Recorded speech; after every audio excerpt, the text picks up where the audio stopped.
दुनिया में सबसे दुखदाई चीज है बीमार रहते हुए जिंदा रहने की कोशिश में लगे रहना। अगर आप सोचें, गॉड ने हमें इस धरती में भेजा है, क्या हमें दर्द देने के लिए, बीमारी देने के लिए भेजा है? अगर ऐसा नहीं है तो हमारे आसपास याद कीजिए, अपने आसपास देखिए, हमारे खुद को देखिए, बहुत लोग बीमार हैं। डायबिटीज है, हाई ब्लड प्रेशर है, हार्ट डिजीज है, कैंसर है। एक बार अगर ये बीमारी हो जाती है, आपने ये सुना होगा कि वो ठीक ही नहीं होती कभी। दवा लेते जाते हैं, बीमार पड़ते जाते हैं, दवा लेते हैं, बीमार पड़ते हैं।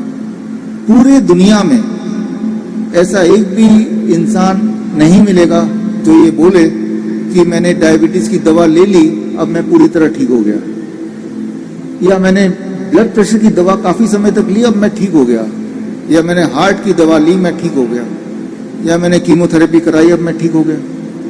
ठीक होने का नाम ही नहीं लेते। फिर वो इंसान सोचता है कि मुझे बीमारी के साथ ही जीना है।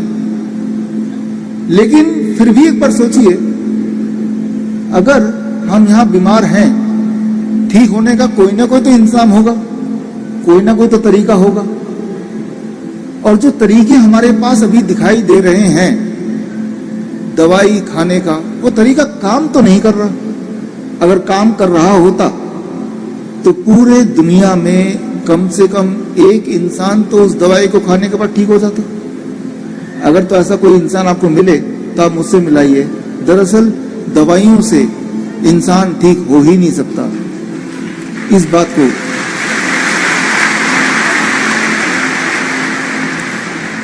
बात को समझना जरूरी है और समझना बहुत आसान भी। दवाइयों से इंसान ठीक क्यों नहीं हो सकता? इंसान उसी चीज से ठीक हो सकता है जो गॉड की बनाई हुई चीज है। दवाई इंसान की बनाई हुई चीज है। इस बात को थोड़ा आसान भाषा में मैं आपको समझाना चाहता हूं। पहली बात तो जो हमारे मित्र अंकुर जी ने बोला, आज से 5 साल पहले मुझे आने का मौका मिला। DIP डाइट, जो पिछली बार मैंने बताया था, जो लोग पिछली बार नहीं थे, 5 मिनट में वो डाइट मैं बता देता हूं और उसके बाद आगे क्या करना है वो बताऊंगा। आप में से जिनके माता पिता को डायबिटीज है, दवाइयों पे है, ब्लड प्रेशर है, दवाइयों पे है, थायराइड है, दवाइयों पे है, जोड़ों के दर्द है, दवाइयों पे है, आज एक बार फिर से वो DIP डाइट में आपको बोलता हूं, आप याद रख लीजिए, कीजिएगा जरूर, ताकि दवाई उनकी छूट जाए, वो पूरी तरह स्वस्थ हो जाए। करना क्या होगा? बहुत ही आसान है। 12 बजे तक, सुबह जब भी उठें, 12 बजे तक सिर्फ और सिर्फ फल खाना है। 3 से 4 तरह के फल। कौन से फल? जो फल आपको मिल जाए, जो फल सस्ता हो, जो आसानी से आपको मिल जाए, आसानी से आप खा पाए, जो आपको पसंद हो। मीठे से मीठा भी चलेगा, आम चलेगा, अंगूर चलेगा, चीकू चलेगा, केला चलेगा, सब कुछ। कितना खाना है, इसी में सारा गुण है। खाते तो सभी हैं, कितना खाना है, that is very important.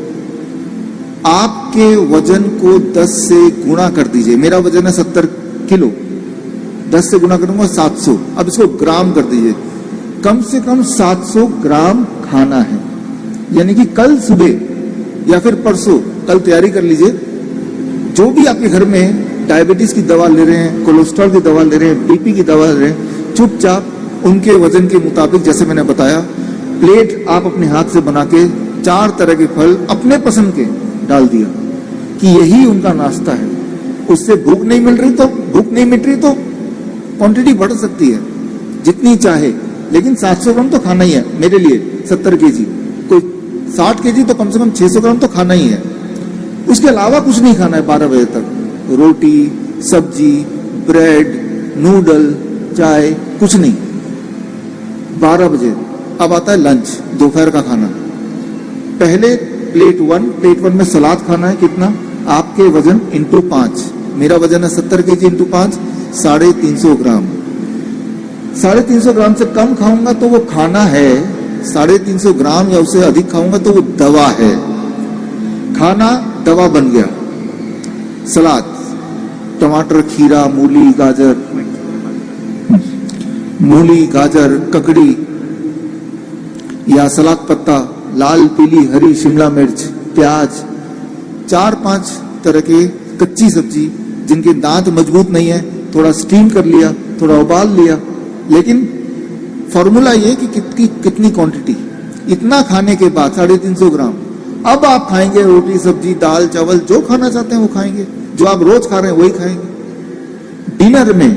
Dinner 7 बजे से पहले खत्म कर दें, और डिनर में भी वही करें जो मैंने अभी बताया। लंच के लिए दोपहर का खाना और रात का खाना एक जैसा। 2 चीज छोड़ दें, एक जो चीज फैक्ट्री से निकल के आती है, बिस्किट, ब्रेड, पैक चीजें, राइट, या जो चीज जानवरों से निकल के आती है, दूध, दही, लस्सी, मक्खन, घी, पनीर, छाछ, चिकन, अंडा, छोड़ दें।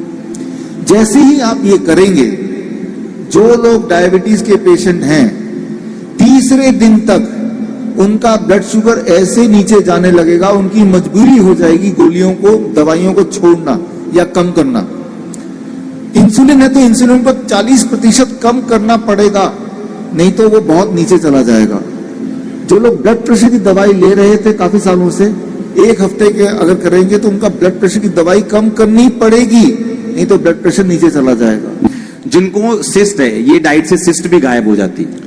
डाइट से जब करेंगे धीरे धीरे सिस्ट कम होगा, डिसॉल्व होगा करते करते। और पथरियां भी, स्टोन है, सिस्ट है, वो गायब, वो कम होती खत्म हो जाएगा। और जो आपको पेन, मान लो सैलेड है, लोग बोलते हैं कि हम फ्रूट कहां से खाएं, हम इतना नहीं अफोर्ड कर सकते, या फ्रूट को या सैलेड को, कि जो ब्रेन के पेशेंट हैं, अगर वो कनक खाना छोड़ दें, आटा खाना छोड़ दें, तो वो हील हो जाते हैं। सिर्फ कनक खाने से लोग बीमार हैं, सिर्फ गेहूं की रोटी खाने से।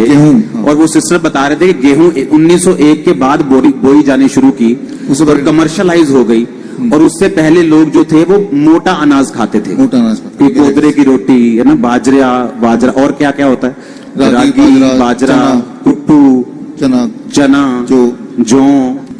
सुनो मेरी बात, अब जो मुझे मालूम नहीं, कोदरे का आटा और गेहूं के आटे में फर्क है? महंगा है कोदरे का बहुत? नहीं, महंगा नहीं है, सेम रेट है ना। कम से कम अगर मुझे हेल्थी रहना है, अगर आपको हेल्थी रहना है, आटे को, गेहूं को अपनी जिंदगी से निकाल दो, दूसरी रोटी ऐड कर दो, आप बॉडी में फर्क देखना कितना होगा।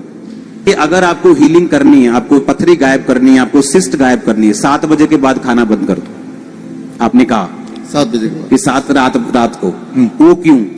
ये एक बहुत इंपॉर्टेंट बात है, इसको समझना जरूरी है। आपको खाना है 7 AM to 7 PM, 7 बजे से 7 बजे तक। अब जो 7 PM शाम को 7 बजे से लेके अगले दिन सुबह 7 बजे तक जब नहीं खाएंगे, जैसे फास्टिंग बोल सकते हैं, आपने कुछ खाया नहीं, याद रखिए आपका बॉडी लगातार उसको खाना चाहिए। जब आप खा नहीं रहे तब भी, तो क्योंकि आप खाना नहीं खा रहे हैं, तो बॉडी क्या करती है, आपके अंदर जो सिस्ट बना हुआ है, स्टोन बना हुआ है, उस स्टोन को अगर आप निकाल के माइक्रोस्कोप में देखेंगे तो उसके अंदर कैल्शियम मिलेगा, मैग्नीशियम मिलेगा, विटामिन मिलेगा, प्रोटीन मिलेगा, वो सारी चीजें जो बॉडी को जरूरत है, वो कोई खराब चीज नहीं है। तो जब खाना नहीं खाते हैं तो बॉडी को न्यूट्रिशन कहाँ से मिलता है? बॉडी उस स्टोन को तोड़ के उसमें से न्यूट्रिशन निकालता है और उसको अपने लिए यूज करता है। तो इसे कहते हैं साइंटिफिक भाषा में ऑटोफेजी। तो एक तरफ तो आपको उस स्टोन से आपका छुटकारा हो गया और बॉडी को न्यूट्रिशन भी मिल गया। और अगर किसी को थायराइड है, किसी को हार्मोन इम्बैलेंस है, आपने कब बताया कि ये डाइट उसके हार्मोन इम्बैलेंस को भी ठीक करती है? हार्मोन इम्बैलेंस को ठीक करती है। किसी को मान लो थायराइड है और थायराइड की गोलियों पे है, आपको सिर्फ इतना करना है, डाइट तो लेना ही है, महीने में एक बार, 1 महीने बाद आपको थायराइड टेस्ट कराना है, और जैसे जैसे थायराइड नॉर्मलाइज होता जाएगा वैसे वैसे डॉक्टर की सलाह के साथ दवाइयों को धीरे धीरे हटाना भी जरूरी है। तो थायराइड में 3 महीना नॉर्मली लग जाता है लोगों को दवाई से छुटकारा पाने में।